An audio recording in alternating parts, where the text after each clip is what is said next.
It's more than 9 months since floods and cyclones battered Queensland, but the fallout is still being felt in communities and the natural environment. Dugongs and turtles have been hard hit and are dying in record numbers along the coast. The Queensland government believes the animal populations will recover, but others aren't so sure about their long-term prospects, as John Taylor reports from Brisbane.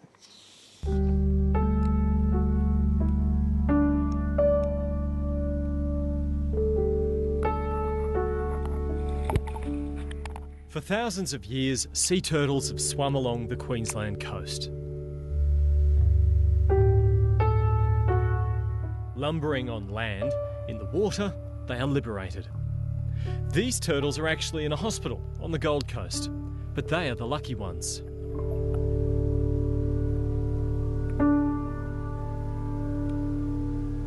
We're seeing an approximate doubling from the previous year in numbers of dugong and turtle that we're seeing die off the coast. While in Gladstone, debate continues about the effects of dredging. Elsewhere, floods and cyclones that battered Queensland last summer are to blame. Just as homes were damaged, so too were seagrass beds under the water, almost from the tip of the state to the New South Wales border. And turtles and dugongs mainly eat seagrass. We've had all this silt plume go out and cover the seagrass, and as you know, it needs to photosynthesise. It can't do that, and so the seagrass has died right back. In many areas it's actually been lost completely. And we're finding that when we catch the dugong and turtle, we're finding that they have, instead of seagrass in their stomachs, they have things like mangroves or algae in their stomachs. Many turtles and dugongs have starved to death. This dead baby was found off Townsville. Weakened creatures have also fallen victim to boat strikes and fishing nets. Nearly 1,000 turtles and 170 dugongs have died. Dugongs are a vulnerable species. This was an expedition into Brisbane's Moreton Bay earlier this year. It's just some of the scientific work happening to monitor dugongs' health and long-term survival. How worrying is it for the species that so many dugongs have died this year? It is a very high number. We think that this has occurred previously. We in fact have data from other locations where this has occurred post-flooding. And we don't think the species will decline overall. We don't think we're going to be seeing a species extinction or anything even close.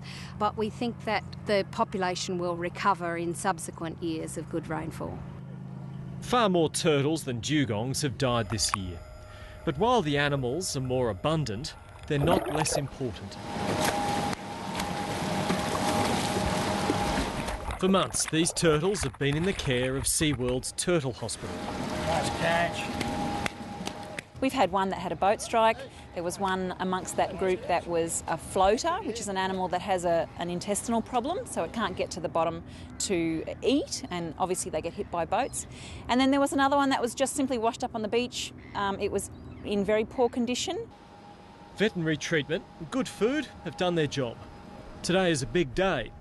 4 are now well enough to go home. Well, there's a little green turtle. You can see the tags on there, which we have.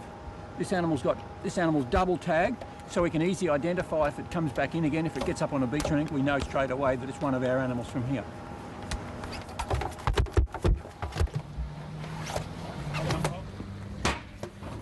It's off to Moreton Bay for these little ones.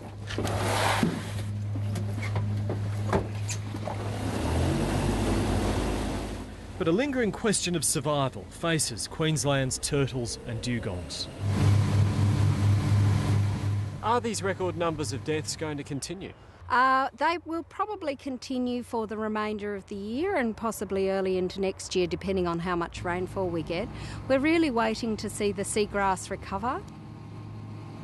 That's a good turtle spot. Yeah, it's a good green spot all through here.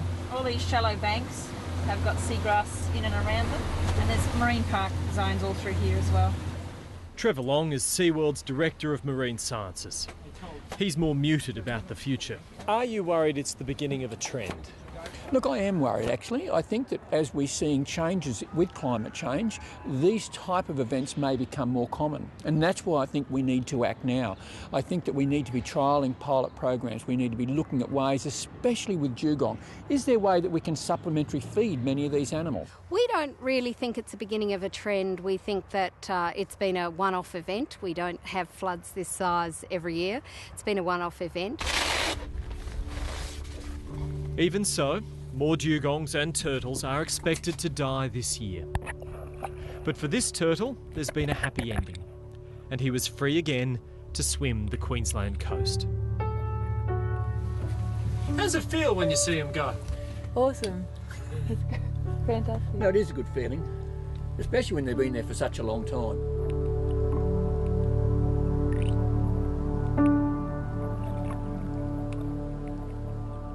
John Taylor reporting.